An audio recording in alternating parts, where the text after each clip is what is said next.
Hello friends, welcome back to my channel drawing world by Shilpi. আজ আমি তোমাদেরকে একটা বহু আর্ট করে দেখাচ্ছি। তো আমার অনেক দিনেরই ইচ্ছা ছিল বহু আর্ট করার। তো আমি দেখো, এটা কিন্তু আমার পেজে আমার চ্যানেলে আমি কিন্তু একদম ফার্স্ট টাইম শেয়ার করছি। তো যার জন্য আমি কিন্তু আগে সেরকম কখনো খুব একটা করিনি। তো আমি কিন্তু ফার্স্ট টাইম করছি বলে আমি কিন্তু সেক্ষেত্রে আমি পেজের উপর করছি। তোমরা কিন্তু চাইলে এটা ছোট যে মিনি ক্যানভাসগুলো থাকে তার মধ্যেও কিন্তু করতে পারো। এটা কিন্তু সম্পূর্ণই নিজের মনের মতো করে করা যায়।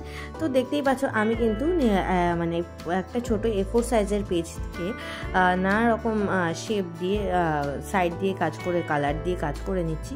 দেখতেই পাচ্ছ আমি কিন্তু রেড দিয়ে নিচ পোর্শনটা করছি, মাঝখানে একটা ব্লু বড় সার্কেল করেছি, একটা পাশে একটা ইয়েলো ছোট সার্কেল করেছি। এরকম করে করে কিন্তু কিছু শেপ আমি ড্র করে নিচ্ছি। সাইডে দেখতে পেলে আমি একটা সাইডে আরেকটা পার্পল কালারের হাফ সার্কেল মতন করে নিলাম। এরকমভাবে কিন্তু তোমরা তোমাদের ইচ্ছা মতো করতে পারো। দেখতেই পেলে আমার কিন্তু অলমোস্ট হয়ে গেছে এই কালারের কাজটা। এরপর আমি পেন্সিল দিয়ে খুব হালকা হাতে আমি একটা বড় একটা ফ্লাওয়ার করে নিয়েছি, আর সাইড দিয়ে দেখতে পাচ্ছ ছোট ছোট কিছু পাতা করে নিয়েছি।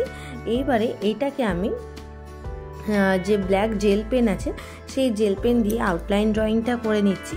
আর আউটলাইন ড্রয়িংটা করা হয়ে গেলে কিন্তু আমি ধীরে ধীরে ভেতরের ডিটেলিংগুলো করব। তো দেখতেই পাচ্ছ আমি কিন্তু এই যে পাতাগুলো রয়েছে করে নিলাম, আর ছোট ছোট 3-4টে বল করে নিয়েছি। এই সাইডে আমি আরও কিছু এক্সট্রা পাতা করে নিচ্ছি। এটা কিন্তু তোমরা এরকমভাবে করে যে কোনো মানে স্ট্যান্ড করে, ছোট যে ক্যানভাসের স্ট্যান্ডগুলো পাওয়া যায় সেগুলোর মধ্যে করে, ছোট মিনি ক্যানভাসে করে তোমরা কিন্তু যে কোনো জায়গায় সাজাতে পারো ইন দ্য সেন্স নিজেদের হোম ডেকোরেশন বা রুম ডেকোরেশনের জন্য দেখতে কিন্তু খুব ভালো লাগে। তুমি তোমার পছন্দের মানে ঘরের পছন্দের যে কোনো এরিয়ায় কিন্তু এই ছোট ছোট জিনিসগুলো দিয়ে সাজাতে পারো, খুবই সুন্দর লাগে। অনেকে এটা লম্বা টাইপের যে ক্যানভাসগুলো হয়, সরু লম্বা, সেই রকম ক্যানভাসে করেও কিন্তু এটা মানে ওয়ালের মধ্যে টানিয়ে ডেকোরেশন করতে পারে।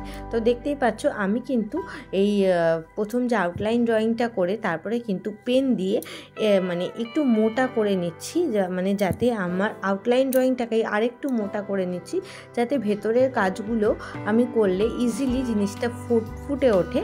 তাই জন্য কিন্তু আমি আউটলাইন ড্রয়িংটাকে আরও একটু পেন দিয়ে মোটা করে নিচ্ছি। তো দেখো আমার কিন্তু ফুলটা অলমোস্ট কমপ্লিট হয়ে গেল। এইবারে আমি মাইক্রন পেন নিয়ে নিয়েছি। মাইক্রন পেন দিয়ে কিন্তু আমি ভেতরে এই দাগ টেনে টেনে এর ভেতরগুলো করে নিচ্ছি। দেখো প্রত্যেকটা ফুলের মধ্যে যে পাপড়িগুলো রয়েছে সবই কিন্তু আমি এরকম দাগ টেনে টেনে কমপ্লিট করে নিয়েছি। আমি কিন্তু 0.5 ইউজ করছি মাইক্রনের ব্ল্যাক। তো তোমরা কিন্তু চাইলে এটা আমি যে মোটা করে আউটলাইনটা করেছি এটা কিন্তু চাইলে তোমরা ব্ল্যাক কালার দিয়েও করতে পারো। তো আমি পেন দিয়ে করেছি। দেখো এটা কিন্তু মানে কোনো নির্দিষ্ট নিয়ম নেই যে এইরকমভাবেই করতে হবে। তো দেখো তোমরা ইচ্ছা মতন করতে পারো। মেনলি এইটা কিন্তু ওয়াল ডেকোরেশনের জন্য খুব দেখতে ভালো লাগে। তো যাই হোক, দেখো এইবারে আমি ফুলের সাইডের পাপড়িটাকেও এইভাবে করে নিচ্ছি। তোমাদের রিকোয়েস্ট রইল ভিডিওটা না টেনে পুরোটা দেখো। আশা করি খুব সহজে তোমরাও কিন্তু এরকম বহু আর্ট করতে পারবে আর নিজের রুমকে অনেক সুন্দর করে ডেকোরেট করতে পারবে। দেখলে আমার হয়েই গেছে এই সাইডটা। এইবারে যেটুকু বাকি রয়েছে আমি সেইটুকু করে নিচ্ছি। ফুলের এই সাইডের পোর্শনটুকু আমার কিন্তু দেখো উপরের পাপড়িটাও অলমোস্ট হয়ে গেছে। আর তোমাদের কারোর কোনো রিকোয়েস্টেড ভিডিও থাকলে প্লিজ কমেন্ট করে আমাকে জানাতে পারো। হ্যাঁ, সেক্ষেত্রে কিন্তু আমি তোমাদের রিকোয়েস্ট রাখার চেষ্টা করব। হ্যাঁ, আর দেখতেই পাচ্ছ আমি নিচের দিকেও ফুলগুলো কিন্তু করে নিলাম।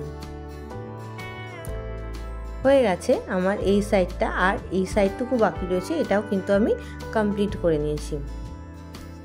এইবারে যে বলগুলো রয়েছে সেগুলো আমি এটাকে দিয়ে এই মাইক্রন পেনটা দিয়ে একদম ফিল করে নিলাম। ফিল করে নিয়ে কিন্তু আমি এই যে পাতাটা রয়েছে পাতাটার মাঝখানে দাগটা কিন্তু আগে টেনে তারপরে ধীরে ধীরে দু সাইডটা কিন্তু আমি মানে ভরিয়ে নিচ্ছি এই লাইন ড্রয়িংয়ের মাধ্যমে। দেখতেই পেলে আমার কিন্তু এই সাইডটা হয়ে গেছে, আর মাঝখানটা যেহেতু আগে করেছিলাম আর বাদ বাকি পোর্শনটাও এবার আমি করে নিলাম।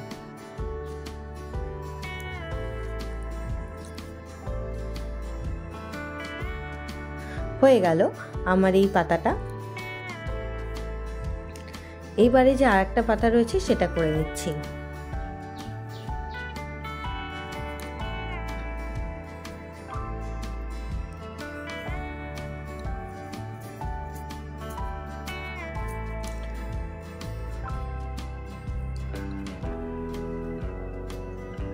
দেখো অলমোস্ট কমপ্লিট হয়ে গেছে। এইবারে কিন্তু আমি এই যে আর যে তোমার সার্কেল, ছোট ছোট সার্কেলগুলো রয়েছে, এগুলো কিন্তু আমি ব্ল্যাক জেল দিয়ে করে নিচ্ছি।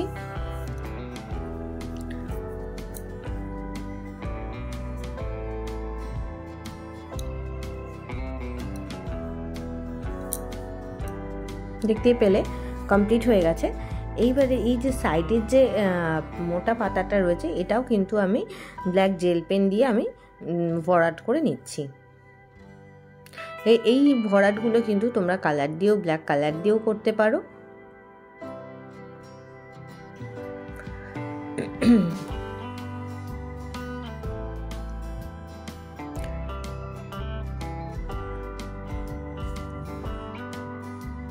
আমার কিন্তু আজকের কাজটা অলমোস্ট কমপ্লিট হয়ে এসছে। তোমাদের কেমন লাগলো প্লিজ কমেন্টের মাধ্যমে জানাও, আর ভালো লাগলে লাইক, শেয়ার, সাবস্ক্রাইব, কমেন্ট করতে ভুলো না। আর যারা অলরেডি আমাকে সাবস্ক্রাইব করে আমাকে সাপোর্ট করছো তাদের অসংখ্য অসংখ্য ধন্যবাদ।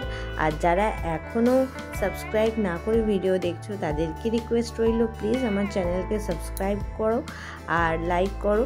আর তোমাদের লাইক, তোমাদের সাপোর্ট কিন্তু আমাকে নতুন ভিডিও বানাতে অনেক বেশি মোটিভেট করে। তো দেখা হচ্ছে পরবর্তী কোনো ভিডিওতে। ততক্ষণ ভালো থেকো, সুস্থ থেকো, সকলকে ভালো রেখো। Bye bye.